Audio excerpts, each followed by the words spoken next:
ഞാൻ ഈ ക്ലാസ്സിൽ ഈ വീഡിയോയിലൂടെ പറയാൻ ഉദ്ദേശിക്കുന്നത് റിക്കേർഷനെ കുറിച്ചാണ് പറയാൻ ഉദ്ദേശിക്കുന്നത്. റിക്കേർഷൻ പറയുന്നതിന് മുമ്പേ നമ്മൾ ഈ ടോപ്പ് ഡൗൺ ഡിസൈൻ എന്താണെന്നതിനെക്കുറിച്ച് നമുക്ക് പറയേണ്ടതായിട്ടുണ്ട്. ടോപ്പ് ഡൗൺ ഡിസൈൻ എന്താണെന്ന് നമ്മൾ എക്സ്പ്ലെയിൻ ചെയ്യും. അതിനുശേഷം നമുക്ക് റിക്കേഴ്സീവ് ഡിസൈൻ എന്താണെന്നുള്ളത് പറയാം. നമ്മൾ ഫങ്ഷൻസ് ഉപയോഗിച്ച് ചെയ്യുന്നത് സാധാരണ ഒരു കോംപ്ലക്സ് പ്രോബ്ലം ഉണ്ടെന്ന് വിചാരിക്കുക. ഫോർ എക്സാമ്പിൾ നമുക്കൊരു ഒരു ഒരു ഒരു ക്വാഡ്രാറ്റിക് ഇക്വേഷൻ്റെ റൂട്ട്സ് കണ്ടുപിടിക്കണം. അതൊരു പ്രോബ്ലമാണ്. To find the roots of a quadratic equation.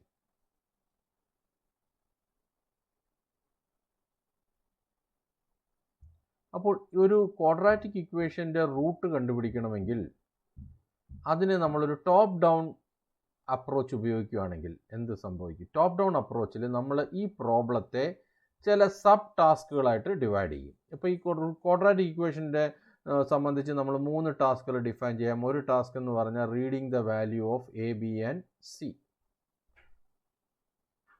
അതൊരു ടാസ്ക്കാണ്. അതിനുശേഷം എന്താണ്? Calculating the discriminant. അതൊരു ടാസ്ക്കാണ്. അത് കഴിഞ്ഞ് എന്താണ്? ഫൈൻഡിങ് റൂട്ട്, വേറൊരു ടാസ്ക്കാണ്. Finding root is again another task. Display the result. ഇതൊരു സിമ്പിൾ എക്സാമ്പിൾ ആണ്. അപ്പോൾ ഇതിനകത്ത് എന്താ ചെയ്യുന്നതെന്ന് വെച്ച് കഴിഞ്ഞാൽ ഒരു കോംപ്ലക്സ് പ്രോബ്ലത്തെ സിമ്പിൾ സ്മോൾ സബ് പ്രോബ്ലംസ് ആയിട്ട് ഡിവൈഡ് ചെയ്ത് ഈ സബ് പ്രോബ്ലംസ് ഓരോന്നും നമ്മൾ ഫംഗ്ഷൻ ആയിട്ട് റെപ്രസെൻറ്റ് ചെയ്യും. You write a separate function for reading the values of a, b and c. Write a separate function for calculating the discriminant. Write another function for finding the root and write another function for displaying the result.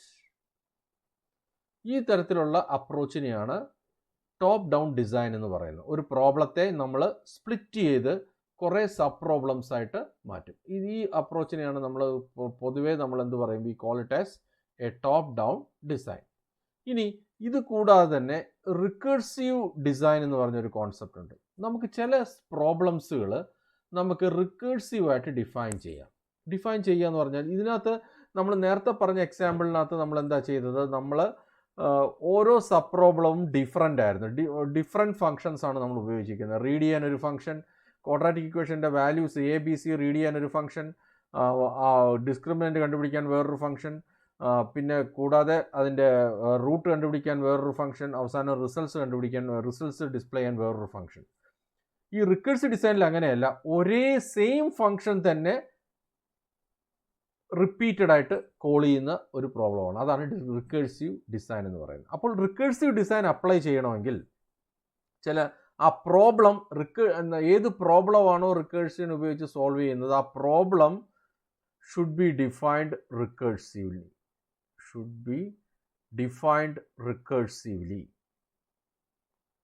എങ്ങനെയാണ് ഒരു problem റിക്കേഴ്സീവായിട്ട് define ചെയ്യുന്നത്? ഞാനൊരു ചെറിയ example പറയാം. അപ്പോൾ നമുക്ക് ഈ concept ശരിക്ക് മനസ്സിലാവും. ഫോർ എക്സാമ്പിൾ നമുക്കൊരു ഫാക്ടോറിയൽ എന്ന് പറഞ്ഞ ഒരു പ്രോബ്ലം ചെയ്യണം. ഫാക്ടോറിയൽ ഓഫ് ഒരു നമ്പറിൻ്റെ ഫാക്ടോറിയൽ കണ്ടുപിടിക്കണം. അപ്പം ഞാനൊരു ഫംഗ്ഷൻ എഴുതുന്നു, ഫാക്ടോറിയൽ ഓഫ് n. ഈ ഫംഗ്ഷനെ നമുക്ക് എങ്ങനെ എഴുതാൻ പറ്റും? ഈ പ്രോബ്ലത്തെ നമുക്ക് എങ്ങനെ എഴുതാൻ പറ്റും? You can write it like this. Factorial of a number n is equal to n into factorial of n minus 1.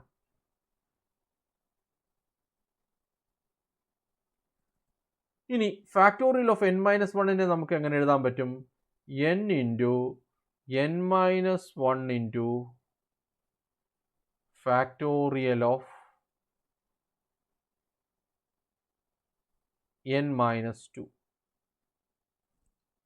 And ഇങ്ങനെ നമുക്ക് ഈ രീതിയിൽ നമുക്ക് ഈ പ്രോബ്ലത്തെ അപ്പോൾ നമ്മൾ സെയിം ഫംഗ്ഷനെ തന്നെയാണ് റിപ്പീറ്റ് ചെയ്ത് കോൾ ചെയ്യുന്നത്. അപ്പോൾ ഇനി ഫാക്ടോറിയൽ ഓഫ് n മൈനസ് 2നെ എങ്ങനെ എഴുതാൻ പറ്റും? n minus 2 into factorial of n minus 3. And this process is repeated until നമ്മൾ എന്താണ് n-ൻ്റെ വാല്യൂ 0 വരുന്നത് വരെ റിപ്പീറ്റ് ചെയ്യും അല്ലേ? ഈ കേസിൽ നമ്മൾ n-ൻ്റെ വാല്യൂ 0 ആകുമ്പോൾ എന്ത് സംഭവിക്കും? ഫാക്ടോറിയൽ ഓഫ് 0 നമ്മൾ 1 ആയിട്ട് സ്പെസിഫൈ ചെയ്യും. അവിടം വെച്ച് ആ 0 വരുന്നതാണ് terminating condition. This process repeated until a terminating condition reached. ഈ കേസിൽ ടെർമിനേറ്റിംഗ് കണ്ടീഷൻ എന്ന് പറഞ്ഞാൽ എന്താണ്? എന്നിൻ്റെ വാല്യൂ 0 ആകുന്നത്. അപ്പോൾ അങ്ങനെയുള്ള ഡിസൈനെയാണ് നമ്മൾ റിക്കേഴ്സീവ് ഡിസൈൻ എന്ന് പറയുന്നത്. അപ്പോൾ ഇതിനകത്ത് പറയുന്നു അതിനകത്ത് റിക്കേഴ്സീവ് ഡിസൈനിൽ ഒരു കോംപ്ലക്സ് പ്രോബ്ലത്തെ ഇതിനകത്തും ചെയ്യുന്നത് ഒരു കോംപ്ലക്സ് പ്രോബ്ലം. ഈ കേസിൽ ഫാക്ടോറിയൽ ഓഫ് നമ്പർ എന്നിൻ്റെ ഫാക്ടോറിയൽ കണ്ടുപിടിക്കുക എന്നുള്ളതാണ്. അതിനെ നമ്മൾ എന്ത് ചെയ്യണം? ചെറിയ സബ് പ്രോബ്ലംസ് ആയിട്ട് മാറ്റി. പക്ഷേ ഈ സബ് പ്രോബ്ലംസ് എല്ലാം ഒരേപോലെയാണ്. കാര്യം ഫാക്ടോറിയൽ ഓഫ് എന്നിനെ നമ്മൾ എങ്ങനെ കൊടുത്തു? n into factorial of n-1, അടുത്തത് ഫാക്ടോറിയൽ ഓഫ് n-2, അങ്ങനെ പോകും. അപ്പോൾ സെയിം പേരിലാണ്, സെയിം ഫോമിലാണ് small problems of same form എന്ന് പറയാൻ കാര്യം എന്താണ്? ഹിയർ നമ്മൾ ഫംഗ്ഷൻ വൈസ് പറയുകയാണെങ്കിൽ സെയിം ഫംഗ്ഷനെ തന്നെയാണ് ഉപയോഗിക്കുന്നത്. Factorial of n-1, factorial of n-2 etcetera up to factorial of 0 വരുന്നത് വരെ ചെയ്യും. അപ്പോൾ ഇതാണ് of same and all the small problems can be solved by using some function. ഇതിനെയാണ്, ഈ തരത്തിലുള്ള ഡിസൈനിനെയാണ് നമ്മളൊരു റിക്കേഴ്സീവ് ഡിസൈൻ എന്ന് പറയുന്നത്. ഇനി അടുത്തത് എങ്ങനെയാണ് ഒരു റിക്കേഴ്സീവ് ഫംഗ്ഷൻ ഡിഫൈൻ ചെയ്യുന്നതിനെ കുറിച്ചാണ് പറയുന്നത്. A recursive function is A function that call it self. അതേ സെയിം ഫംഗ്ഷനെ റിപ്പീറ്റ് ചെയ്ത് വിളിക്കുന്ന ആ ഒരു പ്രക്രിയയ്ക്കാണ് റിക്കേഴ്സീവ് ഫംഗ്ഷൻ എന്ന് പറയുന്നത്. ഇപ്പോൾ ഇതിനകത്ത് ഈ എക്സാമ്പിളിൽ 2 ഫംഗ്ഷൻ എഴുതിയിട്ടുണ്ട്. ആദ്യമേ ഡിസ്പ്ലേ റേഞ്ച് എന്ന് പറഞ്ഞൊരു ഫംഗ്ഷൻ കൊടുക്കുന്നുണ്ട്. അതിന് 2 ആർഗ്യുമെൻ്റ് ആണ്, ഒരു ലോവറും അപ്പറും. അപ്പം 2 numbers, four example display range 10, 20 എന്ന് കൊടുക്കുകയാണെങ്കിൽ 10 മുതൽ 20 വരെയുള്ള ഓരോ നമ്പേഴ്സും 1 by 1 ആയിട്ട് പ്രിൻ്റ് ചെയ്യും. അതാണ് പ്രോബ്ലം. ഓക്കെ, അപ്പോൾ അത് ആദ്യമേ നമ്മൾ ഇൻട്രേറ്റീവ് സ്റ്റേറ്റ്മെൻറ്റ് ഉപയോഗിച്ച് ഇത് എങ്ങനെ ചെയ്യുന്നു എന്ന് പറയുന്നു. Okay, why lower is less than or equal to for example ഞാൻ ഡിസ്പ്ലേ റേഞ്ച് ഓഫ് 310 കൊടുക്കുന്നു എന്ന് വിചാരിക്കുക.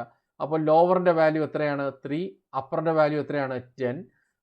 3 is less than or equal to 10. ഈ കണ്ടീഷൻ ട്രൂ ആണ്. പ്രിൻ്റ് ലോവറിൻ്റെ വാല്യൂ എന്താണ്? 3 പ്രിൻ്റ് ചെയ്യും. So initially it will print 3. അത് കഴിഞ്ഞ് എന്താണ്? ലോവർ പ്ലസ് 1, ലോവറിൻ്റെ വാല്യൂ പിന്നെ 4 ആയി. 4 is less than or equal to 10. ഈ കണ്ടീഷൻ ട്രൂ ആയിരുന്നു. 4 പ്രിൻ്റ് ചെയ്യുന്നു. അടുത്ത ലോവറിൻ്റെ വാല്യൂ 5 ആയി. and this process repeated until lower is less than or equal to upper. അപ്പോൾ lower less than or equal to upper എന്ന് പറയുന്നതാണ്. ലോവറിൻ്റെ വാല്യൂ 10 ആയെന്ന് വിചാരിക്കുക. അപ്പോൾ less than or equal to still true, അങ്ങനെ ആകുമ്പോൾ 10 പ്രിൻ്റ് ചെയ്യും. അത് കഴിഞ്ഞ് ലോവർ ഒന്ന് കൂട്ടുമ്പോൾ ലോവറിൻ്റെ വാല്യൂ 11 ആവും. 11 is less than or equal to 10 false ആവുന്നു, അവിടെ വെച്ച് നിർത്തുന്നു. സോ നമ്മൾ ലോവറിൻ്റെ അപ്പറിൻ്റെ വാല്യൂ 3,10 കൊടുത്തു കഴിഞ്ഞാൽ 3 മുതൽ 10 വരെയുള്ള നമ്പേഴ്സ് പ്രിൻ്റ് ചെയ്യും. ഇനി ഇപ്പുറത്ത് ഞാൻ എഴുതിയിരിക്കുന്നത് ഈ സെയിം ഫംഗ്ഷൻ തന്നെ ഇതിനകത്ത് നമ്മൾ ഉപയോഗിച്ചിരിക്കുന്ന ഒരു ഇറ്ററേറ്റീവ് സ്ട്രക്ചറാണ്, വൈൽ ലൂപ്പാണ് ഉപയോഗിച്ചിരിക്കുന്നത്. ഇതിനകത്ത് നമ്മൾ ഈ സെയിം ഫംഗ്ഷനെ തന്നെ റിക്കേഴ്സീവ് ആയിട്ട് ഉപയോഗിച്ചിരിക്കുന്നു. For example display range of lower 2,4 ആണ് കൊടുക്കുക. ലോവറിൻ്റെ വാല്യൂ 2ഉം 4ഉം ആണെങ്കിൽ ഞാൻ ഈ ഇറ്ററേറ്റീവ് സ്റ്റേറ്റ്മെൻറ്റ് വൈലിന് പകരം നമ്മൾ എന്ത് പറ്റുന്നു? I am replace it by a selection statement. നമ്മൾ പൈത്തണിൽ സെലക്ഷൻ സ്റ്റേറ്റ്മെൻറ്റ് നമ്മൾ പഠിച്ചു. If is an example for a selection statement. അപ്പോൾ നമ്മൾ ഈ iterative statement while lower less than or equal to upper is replaced by if lower is less than or equal to upper. അങ്ങനെയാണെങ്കിൽ ഞാൻ ഇതിൻ്റെ first statement എഴുതുന്നു print lower is equal to lower plus 1ന് പകരം നമ്മൾ എന്ത് ചെയ്യുന്നു? Again calling the same function display range with lower incremented and upper remains same. അപ്പോൾ ഇതിനകത്ത് ഡിസ്പ്ലേ റേഞ്ച് ഓഫ് 2,4 ആണ് കൊടുക്കുന്നതെങ്കിൽ ഫസ്റ്റ് റിക്കേഴ്സീവ് കോളിൽ എന്ത് പറ്റും? ഡിസ്പ്ലേ റേഞ്ച് ഓഫ് ഇതിന് വന്നു കഴിഞ്ഞാൽ ആദ്യമേ 2 പ്രിൻ്റ് ചെയ്യും. പ്രിൻ്റ് ചെയ്തതിന് ശേഷം എന്ത് പറ്റുന്നു? ഡിസ്പ്ലേ റേഞ്ച് ഓഫ് 3,4 കോൾ ചെയ്യും. അപ്പോൾ എഗെയിൻ ഇതിനകത്ത് വരുമ്പോൾ lower is less than or equal to upper. ലോവറിൻ്റെ വാല്യൂ 3 ആയി, അപ്പറിൻ്റെ വാല്യൂ 4 ആണ്. 3 is less than or equal to 4 print lower. അപ്പോൾ 3 പ്രിൻ്റ് ചെയ്യും. അപ്പോൾ 2 നേരത്തെ പ്രിൻ്റ് ചെയ്തു, 3യും പ്രിൻ്റ് ചെയ്തു. Again display range lower plus 1, upper. ലോവറിൻ്റെ വാല്യൂ ഇപ്പോൾ എത്രയായി? 4 ആയി. അപ്പറിൻ്റെ വാല്യൂ 4 ആയി. If lower is less than or equal to upper, ആ കണ്ടീഷൻ ട്രൂ ആകുന്നു. അപ്പോൾ 4ഉം പ്രിൻ്റ് ചെയ്തു. അഗെയിൻ ഡിസ്പ്ലേ റേഞ്ച് കോൾ ചെയ്യുമ്പോൾ എന്താണ്? ലോവറിൻ്റെ വാല്യൂ ഒന്നും കൂടെ കൂട്ടും. So now it becomes 5 and upper will becomes 4. So lower becomes 5 and upper becomes 4. If lower is less than or equal to upper false ആവുന്നു. ഫാൾസ് ആകുമ്പോൾ എന്ത് ചെയ്യുന്നു? ഈ ഇഫിന് വെളിയിലോട്ട് വരും. അപ്പോൾ ഇതിനകത്ത് ശ്രദ്ധിക്കേണ്ടത് ഈ ഡിസ്പ്ലേ റേഞ്ച് എന്ന് പറഞ്ഞ ഫംഗ്ഷൻ കോൾ ചെയ്തിരിക്കുന്നത് അതിനകത്താണ്. ഈ ഇഫിനുള്ളിലാണ് ഇത് ഇത്രയും വരുന്നത്, ഈ 2 സ്റ്റേറ്റ്മെൻറ്റും വരുന്നത്. അപ്പോൾ ഈ ഇഫിനുള്ള കണ്ടീഷൻ ഫാൾസ് ആകുന്ന സമയത്ത് എന്താണ്? That is the terminating condition for recursion. ഈ പർട്ടിക്കുലർ കേസിൽ ടെർമിനേറ്റിംഗ് കണ്ടീഷൻ എങ്ങനെ ഉണ്ടായത്? Lower less than or equal to upper false ആകുന്നു. അപ്പോൾ ഏത് കണ്ടീഷനാണ്? ഏത് മൊമെൻറ്റിലാണോ ലോവറിൻ്റെ വാല്യൂ അപ്പറിനേക്കാളും കൂടുതൽ വരുന്നത് ആ മൊമെൻറ്റിൽ റിക്കേഴ്സീവ് കോള് ടെർമിനേറ്റ് ചെയ്യും. അതായത് റിക്കേർഷൻ എന്ന് പറഞ്ഞ പ്രോസസ്സ് നിൽക്കും. അപ്പോൾ ഇതാണ് ഈ സെയിം സംഭവങ്ങൾ നമ്മൾ റിക്കേർഷൻ ഉപയോഗിച്ച് ചെയ്തിരിക്കുന്നു എന്നുള്ളതേ ഉള്ളൂ. ഇനി അടുത്ത ഇതിനകത്ത് എങ്ങനെയാണ് ഇത് ഇപ്പോൾ ഇതിനകത്ത് നമ്മൾ നേരത്തെ പറഞ്ഞു ഏതൊരു ഇറ്ററേറ്റീവ് സ്റ്റേറ്റ്മെൻറ്റിനെയും നമുക്ക് റിക്കേഴ്സീവ് ഫംഗ്ഷനായിട്ട് എഴുതാം. ഇറ്ററേറ്റീവ് സ്ട്രക്ചേഴ്സ് ഉള്ള ഏതൊരു പ്രോഗ്രാമിനെയും നമുക്ക് ഈസി ആയിട്ട് റിക്കേർഷനായിട്ട് എഴുതാം. അതിന് നമ്മൾ ആദ്യം എന്ത് ചെയ്യുന്നു? അതിനകത്ത് ആദ്യം ഒരു സെലക്ഷൻ പ്രോസസ്സ്, ഇപ്പോൾ ഒരു വൈൽ ലൂപ്പ് ഉണ്ടെങ്കിൽ അതിനകത്ത് ഉള്ളിലുള്ള ആ കണ്ടീഷൻ ഉൾപ്പെടുന്ന ഒരു സെലക്ഷൻ സ്റ്റേറ്റ്മെൻറ്റ് എഴുതണം. ഇഫ് ആയിട്ട് റീപ്ലേസ് ചെയ്യണം. ആൻഡ് എന്നിട്ട് എന്ത് ചെയ്യണം? അത് ഒരു base case to determine whether to stop or continue with another recursive step. അപ്പോൾ ആ സെലക്ഷൻ സ്റ്റേറ്റ്മെൻറ്റ് എന്താണ്? ഒരു ടെർമിനേറ്റിംഗ് കണ്ടീഷൻ വരുന്നത് വരെ റിക്കേഴ്സീവ് കോൾ ചെയ്യുന്നു. ആ ടെർമിനേഷൻ കണ്ടീഷൻ എത്തിക്കഴിയുമ്പോൾ റിക്കേർഷൻ സ്റ്റോപ്പ് ചെയ്യുന്നു. ലൂപ്പിനെ നമ്മൾ എന്തായിട്ട് കൺവേർട്ട് ചെയ്യുന്നു? To a selection statement. Assignment സ്റ്റേറ്റ്മെൻറ്റിനെ നമ്മൾ എന്തായിട്ട് കൺവേർട്ട് ചെയ്യുന്നു? ഇൻക്രിമെൻറ്റേഷൻ പാർട്ടിനെ നമ്മളൊരു റിക്കേഴ്സീവ് കോളായിട്ട് റീപ്ലേസ് ചെയ്യുന്നു. ഇങ്ങനെ നമുക്ക് ഏതൊരു ഇറ്ററേറ്റീവ് സ്റ്റേറ്റ്മെൻറ്റിനെയും നമുക്കൊരു ഇറ്ററേറ്റീവ് സ്റ്റേറ്റ്മെൻറ്റ്സ് അടങ്ങുന്ന ഫംഗ്ഷനെ നമുക്ക് ഒരു റിക്കേഴ്സീവ് ഫംഗ്ഷനായിട്ട് ഉപയോഗിക്കാൻ സാധിക്കും. ഇനി വേറൊരു പോയിന്റ് പറഞ്ഞാൽ recursive function expect at least one argument use to test the base case that ends the recursion and is modified before each recursive step. ഈ നേരത്തെ എക്സാമ്പിളിൽ നമ്മൾ പറഞ്ഞു ഒരു ആർഗ്യുമെൻ്റ് എങ്കിലും ഉണ്ടാകണം ബേസ് കേസിൽ. നമ്മൾ നേരത്തെ ബേസ് കേസിലെ ആർഗ്യുമെൻ്റ് എന്നാൽ ലോവറും അപ്പറുമാണ് ആർഗ്യുമെൻ്റ് ഉപയോഗിക്കുന്നത്. ഈ കണ്ടീഷൻ ചെക്ക് ചെയ്യാൻ നമ്മൾ എന്ത് ഉപയോഗിക്കുന്നു? Lower less than or equal to upper ആണ്. അപ്പോൾ ലോവറിൻ്റെ വാല്യൂ ഓരോ റിക്കേഴ്സീവ് കോളിലും ചേഞ്ച് ചെയ്തുകൊണ്ടിരിക്കുന്നു, അപ്പറിൻ്റെ വാല്യൂ ചേഞ്ച് ചെയ്യുന്നില്ല. ഓക്കെ, അപ്പോൾ അതിന് ഏതൊരു റിക്കേഴ്സീവ് കോളിലും എന്ത് വേണം? അറ്റ്ലീസ്റ്റ് ഒരു ആർഗ്യുമെൻ്റ് എങ്കിലും വേണം. റിക്കേർഷനകത്ത് ഉപയോഗിക്കുന്നു ഏതെങ്കിലും ഒരു ആർഗ്യുമെൻ്റ് വേണം. ആ ആർഗ്യുമെൻ്റ് എന്തായിരിക്കണം? ആ ആർഗ്യുമെൻ്റ് മോഡിഫൈ ചെയ്യണം. ഓരോ റിക്കേഴ്സീവ് കോളിലും ആ ആർഗ്യുമെൻ്റ് വാല്യൂ മോഡിഫൈ ചെയ്യപ്പെടണം. ആ മോഡിഫിക്കേഷൻ അനുസരിച്ച് ഈ റിക്കേർഷൻ്റെ ഒരു ടെർമിനേഷൻ കണ്ടീഷനിൽ റീച്ച് ചെയ്യും. ടെർമിനേഷൻ കണ്ടീഷൻ റീച്ച് ചെയ്ത് കഴിഞ്ഞാൽ റിക്കേഴ്സീവ് കോൾ സ്റ്റോപ്പ് ചെയ്യും. ഇനി അടുത്തൊരു എക്സാമ്പിൾ പറയുന്നു, recursive function to find out the sum of n numbers between upper and lower. ഇതൊരു ചെറിയ എക്സാമ്പിളാണ്. Define summation upper lower comma upper. If lower is less than upper return 0, else return lower plus summation of lower plus 1 comma upper. For example, ഞാൻ ഇതിനകത്ത് ഒരെണ്ണം കൊടുക്കുവാണ്.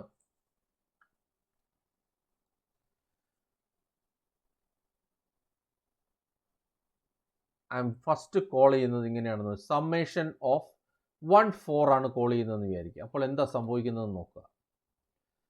അപ്പോൾ ഈ function എന്താ ചെയ്യുന്നത്? It will calculate 1 + 2 + 3. അതാണ് കാൽക്കുലേറ്റ് ചെയ്യേണ്ടത്. ഓക്കെ, നമുക്ക് കിട്ടേണ്ട ഔട്ട്പുട്ട് സമ്മേഷൻ ഓഫ് 1 4ൻ്റെ ഔട്ട്പുട്ട് എന്തായിരിക്കണം? 1 + 2 + 3 ഇറ്റ് ഈസ് നമുക്ക് 6 ആയിരിക്കണം ഇതിൻ്റെ ഔട്ട്പുട്ട് കിട്ടേണ്ടത്. അതെങ്ങനെയാണ് കിട്ടുന്നതെന്ന് നമുക്ക് നോക്കാം. ഈ പർട്ടിക്കുലർ എക്സാമ്പിൾ വെച്ച് നമുക്ക് ഈസി ആയിട്ട് പറയാൻ പറ്റും. ആദ്യമേ നമ്മൾ സമ്മേഷൻ ഓഫ് 1 4 കൊടുക്കുമ്പോൾ ലോവറിൻ്റെ വാല്യൂ എന്തായി? 1 ആയി. അപ്പറിൻ്റെ വാല്യൂ എന്തായി? 4 ആയി. ഇനി എന്ത് ചെയ്യുന്നു? ഇതിനകത്ത് എന്ത് ചെയ്യുന്നു? If lower less than upper, ഈ കണ്ടീഷൻ ട്രൂ ആണ്. അപ്പോൾ എന്ത് ചെയ്യുന്നു? ലോവറിൻ്റെ വാല്യൂ 1 ആണ്, അപ്പറിൻ്റെ വാല്യൂ 4 ആണ്. So return 0. If lower is less than upper return 0. Else condition true ആകുന്നില്ല, അപ്പോൾ 0 റിട്ടേൺ.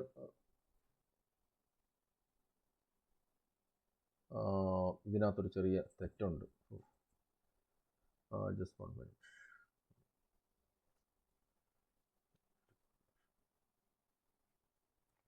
ഓക്കെ, ഇപ്പോൾ ഇതിനകത്തൊരു ചെറിയ മിസ്റ്റേക്ക് ഉണ്ടായിരുന്നു. ലോവർ ഗ്രേറ്റർ ദാൻ അപ്പർ ആണ്. ഓക്കെ, ആദ്യമേ ലോവറിൻ്റെ വാല്യൂ സമ്മേഷൻ ഓഫ് 1 4 കൊടുക്കുമ്പോൾ ലോവറിൻ്റെ വാല്യൂ എത്രയായിരിക്കും? ആദ്യമേ 1ഉം അപ്പറിൻ്റെ വാല്യൂ 4 ആണ്. 1 ഗ്രേറ്റർ ദാൻ 4, ഈ കണ്ടീഷൻ ഫാൾസ് ആണ്. അപ്പോൾ ഏതിലോട്ട് വരും? Return lower plus. ലോവറിൻ്റെ വാല്യൂ എത്രയാണ്? ആദ്യമേ 1 ആണ്. So the return, so let us write this once again.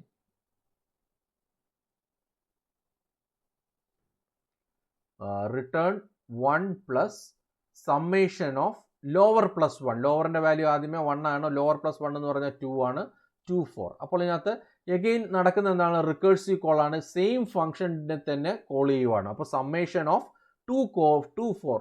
അപ്പോൾ എന്ത് ചെയ്യുന്നു, എഗെയിൻ നമ്മൾ ഇതേ ഫംഗ്ഷനിലോട്ട് തന്നെ വരുന്നു, ഇതേ ഫംഗ്ഷൻ ഡെഫിനിഷനിലോട്ട് വരുന്നു. ഈ ഫംഗ്ഷൻ ഡെഫിനിഷനകത്ത് ലോവറിൻ്റെ വാല്യൂ എത്രയാണ്, 2, അപ്പറിൻ്റെ വാല്യൂ 4. അപ്പോൾ lower greater than upper false ആണ്. അപ്പോൾ എന്ത് ചെയ്യുന്നു, ഇതിനകത്ത് എന്ത് വരുന്നു, again 2 plus summation of lower plus 1. ലോവറിൻ്റെ വാല്യൂ ഇപ്പോൾ 2 ആണ്, 2 പ്ലസ് 1 എന്ന് വെച്ചാൽ 3, സമ്മേഷൻ ഓഫ് 3 4. അപ്പോൾ again it goes to the same function definition. ഇതിനകത്ത് ലോവറിൻ്റെ വാല്യൂ 3 ആണ്, അപ്പറിൻ്റെ വാല്യൂ 4 ആണ്. Lower greater than upper is false. അപ്പോൾ എന്ത് ചെയ്യുന്നു, റിട്ടേൺ 3 പ്ലസ് സമ്മേഷൻ ഓഫ് എന്താണ്, ലോവറിൻ്റെ വാല്യൂ എന്താണ്, 1 കൂടും, 4,4. ഓക്കെ, ഇനി സമ്മേഷൻ ഓഫ് 4,4 എന്ന് പറഞ്ഞാൽ lower greater than upper is false. അപ്പോൾ എന്ത് ചെയ്യുന്നു, റിട്ടേൺ 0. അപ്പോൾ ഇവിടെ എത്തുമ്പോൾ എന്താ അർത്ഥം, a terminating condition of the recursion, recursive call stop ചെയ്തു, ഇവിടുന്ന് 0 റിട്ടേൺ ചെയ്തു. അതായത് ഈ ഫസ്റ്റ് ഹാഫ് ട്രൂ ആവുന്നു. ടെർമിനേറ്റിംഗ് കണ്ടീഷൻ എന്താണ്, ലോവർ ഗ്രേറ്റർ ദാൻ അപ്പർ ആകുന്നതാണ് ടെർമിനേറ്റിംഗ് കണ്ടീഷൻ ഓഫ് റിക്കേർഷൻ. അത് ഇവിടെ ട്രൂ ആവുന്നു. ട്രൂ ആകുമ്പോഴത്തേക്ക് ഇവിടെ 0 റിട്ടേൺ ചെയ്യുന്നു. 0 റിട്ടേൺ ചെയ്യുമ്പോൾ എന്താണ് അതിൻ്റെ അർത്ഥം, summation of 4 4 returns A value 0. ഇതിനകത്ത് എന്താണ്, ഇതൊരു റിട്ടേൺ സ്റ്റേറ്റ്മെൻ്റ് ആണ്. ഇതിനകത്ത് ഇതിൻ്റെ 3 പ്ലസ് സമ്മേഷൻ ഓഫ് 4 4ൻ്റെ വാല്യൂ എന്താണ്, 0 ആണ്. അപ്പോൾ 3 പ്ലസ് 0 3 റിട്ടേൺ ചെയ്യും. 3 എങ്ങോട്ട് റിട്ടേൺ ചെയ്യും, പ്രീവിയസ് ആയിട്ട് കോൾ ചെയ്തത് ഈ പർട്ടിക്കുലർ ഫംഗ്ഷനാണ്. അപ്പോൾ സമ്മേഷൻ ഓഫ് 3 4ൻ്റെ വാല്യൂ എന്തായിരിക്കും, 3 ആയിരിക്കും. ഇനി ഇത് രണ്ടും കൂടെ കൂട്ടുമ്പോൾ 2 പ്ലസ് 3 5 ആകും. ഈ 5 ആണ് തിരിച്ച് റിട്ടേൺ ചെയ്യുന്നത് ഇങ്ങോട്ട് ചെയ്യുമ്പോൾ സമ്മേഷൻ ഓഫ് 2,4ൻ്റെ വാല്യൂ എന്താണ്, 5 ആണ്. ഇനി എന്ത് ചെയ്യുന്നു, ഈ ഇതിനകത്ത് 1 പ്ലസ് സമ്മേഷൻ ഓഫ് 2,4 5 ആണ്. 1 പ്ലസ് 5 6. ഈ 6 എവിടെ റിട്ടേൺ ചെയ്യും, summation of 1 4, which is nothing but 1 plus 2 plus 3. ഈ രീതിയിലാണ് നമ്മൾ ഇതിന് റിക്കേർഷൻ അപ്ലൈ ചെയ്ത് നമ്മൾ ചെയ്യുന്നത്. അപ്പോൾ റിക്കേഴ്സീവ് കോളിൽ നമ്മൾ ശ്രദ്ധിക്കേണ്ടത് സെയിം ഫംഗ്ഷൻ ഡെഫിനിഷനിൽ തന്നെയാണ് കൺട്രോൾ ട്രാൻസ്ഫർ ചെയ്യപ്പെടുന്നത്. അപ്പോൾ ആ സെയിം ഫംഗ്ഷൻ ഡെഫിനിഷൻ്റെ ആർഗ്യുമെൻസിനാണ് ചേഞ്ച് വരുന്നത്. അത് ഞാനിങ്ങനെ ഒരു ഡയഗ്രമാറ്റിക്കലായിട്ട് അതിൻ്റെ ഇത് കാണിച്ചിരിക്കുന്നു എന്നുള്ളതേ ഉള്ളൂ. ഇനി ഇൻഫിനിറ്റ് റിക്കേർഷൻ. ഇൻഫിനിറ്റ് റിക്കേർഷൻ എന്ന് പറഞ്ഞാൽ it is A design error that occur when A recursive function calls it self infinitely. അപ്പം നമ്മൾ ഈ ടെർമിനേറ്റിംഗ് കണ്ടീഷൻ കറക്റ്റായിട്ട് പറഞ്ഞില്ലെങ്കിൽ എന്ത് പറ്റും, ഈ റിക്കേഴ്സീവ് കോള് റിപ്പീറ്റഡ് ആയിട്ട് ചെയ്തുകൊണ്ടേയിരിക്കും, ഇൻഫിനിറ്റ് ആയിട്ട് ചെയ്തുകൊണ്ടേയിരിക്കും. ഒരു പർട്ടിക്കുലർ ലിമിറ്റ് കഴിഞ്ഞാൽ ഇതിനു വേണ്ടിയുള്ള മെമ്മറി എക്സോസ്റ്റ് ചെയ്ത് പോവുകയും അവസാനം ഒരു റൺ ടൈം എറർ കാണിക്കുകയും ചെയ്യും. Okay, it occurs when the programmer fails to specify the base case or to reduce the size of the problem to reach the terminating condition. അപ്പോൾ നമ്മൾ ശ്രദ്ധിക്കേണ്ടത് ഏതൊരു റിക്കേഴ്സീവ് പ്രോബ്ലത്തിലും നമ്മൾ എന്താണ്, ആ പ്രോബ്ലത്തെ റെഡ്യൂസ് ചെയ്ത് ഒരു ടെർമിനേറ്റിംഗ് കണ്ടീഷനിൽ എത്തിപ്പെടണം. ഉദാഹരണത്തിന് നമ്മളൊരു ഫാക്ടോറിയൽ പ്രോബ്ലം ആണെങ്കിൽ n into factorial of n-1 എന്ന് പറയുമ്പോൾ ഇത് ടെർമിനേറ്റിംഗ് കണ്ടീഷൻ എന്താണ്, n 0 ആകുന്ന മൊമെൻ്റാണ് ടെർമിനേറ്റിംഗ് കണ്ടീഷൻ.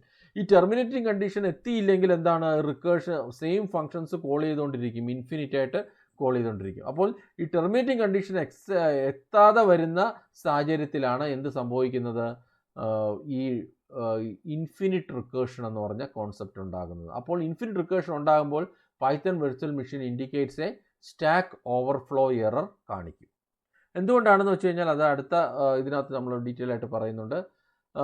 ഫോർ എക്സാമ്പിൾ ഈ പർട്ടിക്കുലർ എക്സാമ്പിൾ നോക്കുക. ഡിഫൈൻ റൺ ഫോർ എവർ എന്ന് പറഞ്ഞൊരു ഫംഗ്ഷൻ ഡിഫൈൻ ചെയ്യുന്നു. If n is greater than 0 run for ever, else run for ever of n-1. എന്ത് സംഭവിക്കും? ഫോർ എക്സാമ്പിൾ ഞാൻ റൺ ഫോർ എവർ എന്ന് പറഞ്ഞ function run for ever of 5 കൊടുക്കുകയാണെന്ന് വിചാരിക്കുക. അപ്പോൾ എന്ത് സംഭവിക്കും? n ഗ്രേറ്റർ ദാൻ 0 ആണ്, run for ever of 5 call ചെയ്യും. അപ്പോഴും എന്നിൻ്റെ വാല്യൂ ചേഞ്ച് വരുന്നില്ല. എന്നിൻ്റെ വാല്യൂവിൽ ഒരു ചേഞ്ചും വരുന്നില്ല. എന്നിൻ്റെ വാല്യൂ 5 തന്നെയാണ്. 5 ഗ്രേറ്റർ ദാൻ 0 ആണ്. പിന്നെ അത് കോൾ ചെയ്യും. എന്നിൻ്റെ വാല്യൂ ചേഞ്ച് ചെയ്യുന്നില്ല. That calls recursive call infinitely calls it self. ഒരു പർട്ടിക്കുലർ മൊമെൻറ്റിൽ എത്തുമ്പോൾ എന്താണ്, ഒരു particular number of recursive steps കഴിയുമ്പോൾ എന്താണ്, it will throw stack overflow error കാണിക്കും. ഇതിനെയാണ് നമ്മൾ എന്താ പറയുന്നത്, we call it as infinite recursion എന്ന് പറയുന്നു. Cost and benefits of recursion. നമ്മൾ സാധാരണ ഒരു പ്രോഗ്രാം ഏതൊരു ഫംഗ്ഷൻ കോൾ ചെയ്യുമ്പോഴും പൈത്തൺ ആണെങ്കിൽ പൈത്തൺ ഉപയോഗിക്കുന്ന ഒരു ഇൻ്റർപ്രറ്റർ ആണ്, അതിനെ നമ്മൾ പൈത്തൺ വെർച്വൽ മെഷീൻ എന്ന് പറയും. പൈത്തൺ വെർച്വൽ മെഷീൻ ഒരു ഫംഗ്ഷനെ കോൾ ചെയ്യുമ്പോൾ എന്താ സംഭവിക്കുന്നതെന്ന് വെച്ച് കഴിഞ്ഞാൽ പൈത്തൺ വെർച്വൽ മെഷീൻ ഒരു സ്റ്റാക്ക് ഫ്രെയിം കൺസ്ട്രക്ട് ചെയ്യും. സ്റ്റാക്ക് ഫ്രെയിം എന്ന് പറഞ്ഞാൽ എന്താണ്, മെമ്മറിയിലെ ഒരു ചെറിയ ഏരിയയാണ് സ്റ്റാക്ക് ഫ്രെയിം എന്ന് പറയുന്നത്. ഓക്കെ, അപ്പോൾ ഈ സ്റ്റാക്ക് ഫ്രെയിമിനകത്ത് എന്തൊക്കെ കാണും, നമ്മൾ ആ ഫംഗ്ഷനകത്ത് പാസ് ചെയ്യുന്ന ആർഗ്യുമെൻറ്റ്സ്, അതിൻ്റെ return value and return address, ഇത്രയും കാര്യങ്ങളാണ് ഒരു സ്റ്റാക്ക് ഫ്രെയിമിൽ കാണുന്നത്. ഇപ്പോൾ നേരത്തെ എക്സാമ്പിൾ സമ്മേഷൻ എന്ന് പറഞ്ഞാൽ ഇത് കോൾ ചെയ്യുക എന്ന് വിചാരിക്കുക. കോൾ ചെയ്യുമ്പോൾ എന്ത് സംഭവിക്കും, ആദ്യമേ നമ്മൾ സമ്മേഷൻ ഓഫ് 1-3 കൊടുത്തു. 1-3 നിന്ന് അപ്പോൾ ഫസ്റ്റ് 1-3 കൊടുക്കുമ്പോൾ ആദ്യമേ ഒരു സ്റ്റാക്ക് ഫ്രെയിം കൺസ്ട്രക്ട് ചെയ്യുന്നു. അതാണ് ഇത് കാണിക്കുന്നത്, താഴെ കാണിക്കുന്നത്. This is A stack frame. Stack frame എന്ന് പറഞ്ഞാൽ ഒരു പോർഷൻ ഓഫ് ദ മെമ്മറിയാണ്. ആ മെമ്മറിക്കകത്ത് എന്ത് കാണും, നമ്മൾ ഇതിനകത്ത് ഉപയോഗിക്കുന്ന ആർഗ്യുമെൻറ്റ്സിൻ്റെ വാല്യൂ 1, 3, റിട്ടേൺ വാല്യൂ ഉണ്ടെങ്കിൽ അത്, ഇനി റിട്ടേൺ അഡ്രസ് ഉണ്ടെങ്കിൽ അത്, ഇത്രയും കാര്യങ്ങളാണ് ഒരു സ്റ്റാക്ക് ഫ്രെയിമിൽ കാണുന്നത്. ഇവിടെ നിന്ന് ഏതാണ് റിക്കേഴ്സീവ് ആയിട്ട് കോൾ ചെയ്യുന്നത്, എന്താണ്, എഗെയിൻ കോൾ ലോവർ +1 അപ്പർ. അപ്പോൾ എന്താണ്, അടുത്തൊരു സ്റ്റാക്ക് ഫ്രെയിം കൺസ്ട്രക്ട് ചെയ്യും. അതിന് 2, 3, 2 is the lower value, 3 is the upper value. അപ്പോൾ lower is less than upper എന്നുള്ള കണ്ടീഷൻ ട്രൂ ആകുന്നു. പിന്നെയും കോൾ ചെയ്യുന്നു, എന്ത് സംഭവിക്കുന്നു, അപ്പോൾ പിന്നെ അടുത്തൊരു സ്റ്റാക്ക് ഫ്രെയിമും കൂടെ കിട്ടുന്നു. അതിനകത്ത് ലോവറിൻ്റെ വാല്യൂ 3, അപ്പറിൻ്റെ value 3. Lower is less than or equal to upper true ആയതുകൊണ്ട് പിന്നെയും ഒന്നും കൂടെ കോൾ ചെയ്യുന്നു. അപ്പോൾ ലോവറിൻ്റെ വാല്യൂ ഒന്നും കൂടെ കൂട്ടുമ്പോൾ ലോവറിൻ്റെ പുതിയ വാല്യൂ 4ഉം അപ്പറിൻ്റെ വാല്യൂ 3ഉം ആകുന്നു. ഈ മൊമെൻറ്റിൽ എത്തുമ്പോൾ എന്ത് സംഭവിക്കുന്നു, ടെർമിനേറ്റിംഗ് കണ്ടീഷൻ ഉണ്ടാകുന്നു. അപ്പോൾ ഇവിടെ വെച്ച് നിൽക്കുന്നു. ഇനി ഈ ടെർമിനേറ്റിംഗ് കണ്ടീഷൻ ഉണ്ടായില്ലെങ്കിൽ എന്ത് പറ്റും, ഈ സ്റ്റാക്ക് ഫ്രെയിം ഇങ്ങനെ കൺസ്ട്രക്ട് ചെയ്തുകൊണ്ടേയിരിക്കും. അങ്ങനെ ഒരു സ്റ്റാക്ക് ഫ്രെയിമിന് വേണ്ടി പൈത്തൺ വെർച്വൽ മെഷീൻ കുറച്ച് മെമ്മറി ഏരിയ റിസർവ് ചെയ്യുന്നുണ്ട്. ആ മെമ്മറി ഏരിയ ഫുള്ളി ചെയ്ത് കഴിയുമ്പോഴത്തേക്കും പിന്നെ മെമ്മറി തീർന്നു പോകുമ്പോൾ പൈത്തൺ വെർച്വൽ മെഷീൻ ഓട്ടോമാറ്റിക്കായിട്ടൊരു റൺ ടൈം എറർ ത്രോ ചെയ്യും. ഇതാണ് ഇതിനകത്ത് സംഭവിക്കുന്നത്. അപ്പോൾ ഇതിൻ്റെ ബുദ്ധിമുട്ട് എന്താണ്, ഈ മെമ്മറി ഓപ്പറേഷൻസ് കൂടുമ്പോഴത്തേക്കും നമ്മൾ ഇതിൻ്റെ പെർഫോമൻസ് ഡീഗ്രേഡ് ചെയ്യും. എന്തുകൊണ്ടാണ്, ഒത്തിരി റിക്കേഴ്സീവ് കോൾസിൻ്റെ എണ്ണം കൂടുമ്പോഴത്തേക്കും കൂടുതൽ സ്റ്റാക്ക് ഫ്രെയിംസ് കൺസ്ട്രക്ട് ചെയ്യേണ്ടി വരും. കൂടുതൽ സ്റ്റാക്ക് ഫ്രെയിംസ് കൺസ്ട്രക്ട് ചെയ്യുമ്പോൾ മെമ്മറി ആക്സസ് കൂടും. മെമ്മറി ആക്സസ് കൂടുമ്പോൾ ഇതിൻ്റെ പെർഫോമൻസ് നാച്ചുറലി ഇത് ആപ്ലിക്കേഷൻ്റെ പെർഫോമൻസ് ഡിറ്റീറിയേറ്റ് ചെയ്യും. അതാണ് ഇതിൻ്റെ കാര്യം. അപ്പോൾ ഇതാണ് ഇതിനകത്ത് പറഞ്ഞിരിക്കുന്നത്, more recursive calls require more stack frames to be allocated. And for cases of infinite recursion, the stack memory space allocated by the Python virtual machine is exhausted. This will also affect the performance. അപ്പോൾ ഇതാണ് നമ്മൾ ശരിക്കും cost and benefit. പിന്നെ benefits എന്താണ് റിക്കേർഷൻ്റെ benefits എന്ന് പറഞ്ഞു കഴിഞ്ഞാൽ, നമ്മൾ ഒരു കോംപ്ലക്സ് പ്രോബ്ലത്തെ വളരെ ഈ സിമ്പിളായിട്ട് സിംപ്ലിഫൈ ചെയ്ത് നമുക്ക് ഈസി ടു സോൾവ്, അതാണ് ഒരു ബെനിഫിറ്റ്സ് എന്ന് പറയുന്നത്. Easy to solve complex problems. ബുദ്ധിമുട്ട് എന്താണ്, കോസ്റ്റ് എന്താണ്, ബിക്കോസ് മെമ്മറി കോസ്റ്റ് വളരെ കൂടുതലായിരിക്കും റിക്കേർഷന്. ബിക്കോസ് ഓരോ റിക്കേഴ്സീവ് കോളിനും സെപ്പറേറ്റ് മെമ്മറി അലോക്കേറ്റ് ചെയ്യേണ്ടതുകൊണ്ട് അത് ബുദ്ധിമുട്ടാണ്. ഇനി വേറൊരു പ്രശ്നം വെച്ചാൽ എല്ലാ പ്രോബ്ലംസും നമുക്ക് റിക്കേർഷൻ ഉപയോഗിച്ച് സോൾവ് ചെയ്യാൻ സാധിക്കത്തില്ല. That is also another disadvantage of recursion. അപ്പോൾ ഇത്രയാണ് നമ്മൾ പൈത്തൻ്റെ റിക്കേർഷനെ കുറിച്ച് പറയുന്നത്. അപ്പോൾ ഞാൻ ഒന്നും കൂടെ സമ്മറൈസ് ചെയ്യാം. റിക്കേർഷൻ എന്ന് പറഞ്ഞാൽ എന്താണ്, calling the same function within the definition of the same function, അതിനെയാണ് റിക്കേർഷൻ എന്ന് പറയുന്നത്. എല്ലാ റിക്കേഴ്സീവ് ഫംഗ്ഷനും there should be a terminating condition that terminates the recursion fall. Terminating condition എത്താതെ വരുന്ന റിക്കേഴ്സീവ് ഫംഗ്ഷൻ ഉണ്ടെങ്കിൽ അതിനെ നമ്മൾ എന്താ പറയുന്നത്, ഇൻഫിനിറ്റ് റിക്കേർഷൻ എന്ന് വിളിക്കും. ഇൻഫിനിറ്റ് റിക്കേർഷൻ ഉണ്ടാകുമ്പോൾ എന്ത് സംഭവിക്കും, Python virtual machine stack overflow ഉണ്ടാകും. ഇനി എല്ലാ റിക്കേർഷനിലും ഉണ്ടാകേണ്ട പ്രത്യേകത എന്താണ്, അതിനകത്ത് അറ്റ്ലീസ്റ്റ് ഒരു ആർഗ്യുമെൻ്റ് എങ്കിലും റിക്കേർസീവ് ഫംഗ്ഷനിൽ ഉണ്ടായിരിക്കണം. ആ ആർഗ്യുമെൻറ്റ് ആർഗ്യുമെൻറ്റ് വേരിയബിൾ കോൺസ്റ്റൻ്റ് ആയിട്ട് അപ്ഡേറ്റ് ചെയ്തിരിക്കണം. അപ്ഡേറ്റ് ചെയ്ത് that can be served as A terminating condition or A base condition for recursion. ഇത്തരം കാര്യങ്ങളാണ് റിക്കേർഷനെ കുറിച്ച് പറഞ്ഞിരിക്കുന്നത്. So I am just concluding this video. Thank you.